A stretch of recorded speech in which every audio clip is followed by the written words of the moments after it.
As Tennessee Farm Bureau members celebrated all of 2021 as the centennial year for the nation's largest farm bureau. And it all culminated with their annual meeting in Franklin back in December. That's where a new president was elected and policies were set, and then on to the American Convention last month in Atlanta. It was all about celebrating a century of success while looking to the future at this year's Tennessee Farm Bureau Annual Convention. Farmers from across the state gathered in Franklin to take part in the 100-year celebration and to adopt policy for 2022. We attend every year the annual meeting, and they're all special, but this year is really special. And you're right, we put a lot of trust and faith in the Farm Bureau organization, and we believe it in 100%. 100 years with any organization is a milestone, and this is a strong organization, and people are very interested in agriculture. Everyone here is, and that's why we're here, because we're interested in agriculture. We want to see it go forward. We want to be able to keep feeding Americans and keep agriculture going in the right direction for everybody. You get to hear the voice of so many different facets of the farming industry, and you know what their concern is. It's good family, clean fun. You know, we're all here. It's something the kids can come to, and then it's just an organization that stands for what we believe in. It's a big deal to be here, to have the right to share what you feel like is important. And Tennessee Governor Bill Lee and American Farm Bureau President Zippy Duvall helped celebrate, addressing the convention. How could you not be at the largest farm bureau in the country at their 100th anniversary? And you're right, you have a great farm bureau here. They tend to the needs of the farmers, do a great job, and it's just a wonderful night to be able to celebrate 100 years of success. Farm Bureau has been in existence for 100 years, advocating for farmers, making sure that the environment is right for farmers to be successful. We should be doing everything we can to make sure that the ag economy in this state is a leader in the country. It was also a time to say goodbye as President Jeff Aiken retires from his position as president. With a vacancy in the president's position, a new leader was welcomed. You have elected Eric Mayberry as the 9th president of the Tennessee Farm Bureau Federation.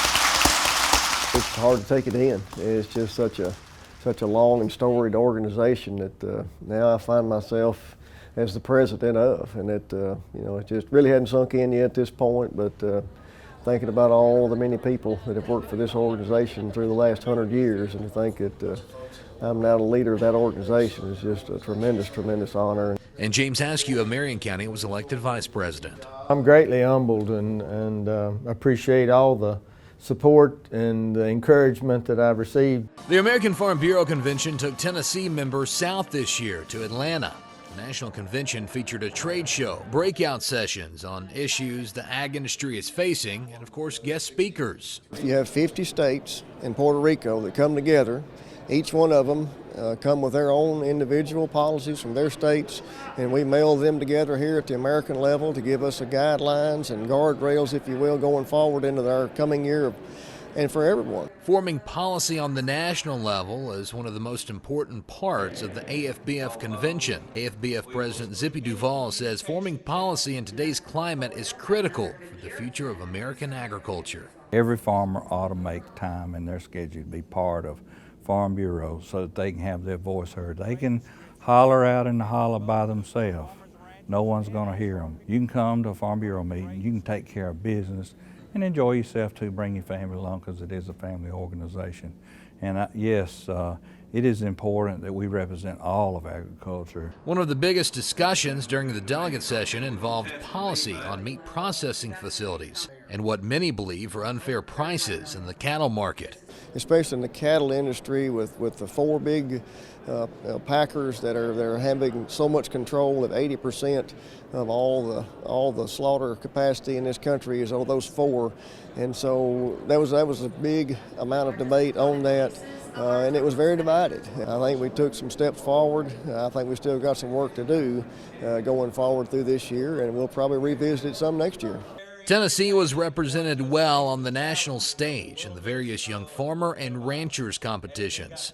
Lee and Haley Bagwell represented the volunteer state in the Achievement Award competition. Josie Miller finished in the top 10 in the Excellence in Ag competition, and Emily Nave finished 4th overall in the discussion meet. It's just been an honor for me to be able to come down here and represent Tennessee. We're grateful for the opportunity and all the kind words that we've got, even though we didn't advance as far as we might have hoped to. Being in the top 10 is, among all those folks, is a huge accomplishment that I'm proud of. I know I've inspired hundreds of others, students included, FFA members, 4-H members, to chase their dreams and do something like I'm doing.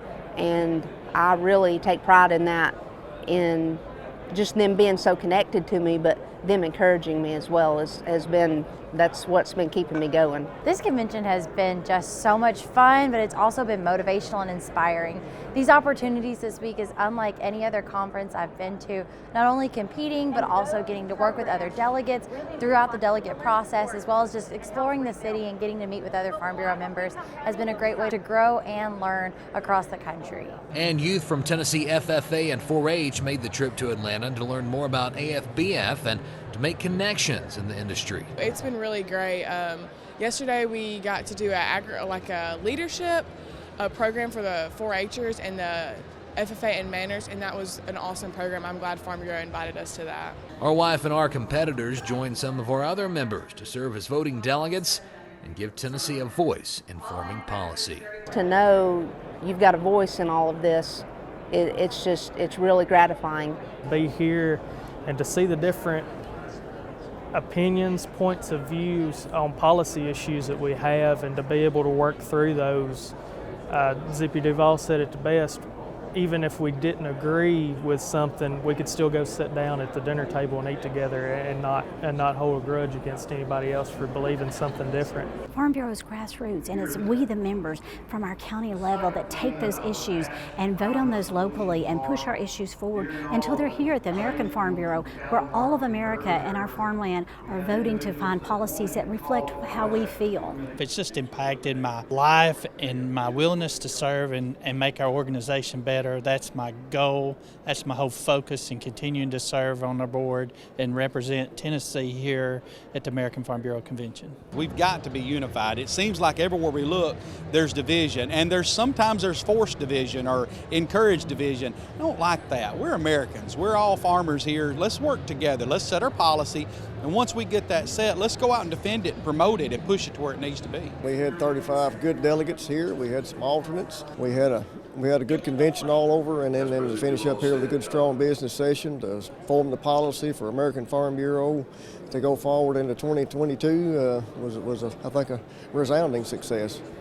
Well, a successful AFBF convention for Tennessee Farm Bureau members in Atlanta.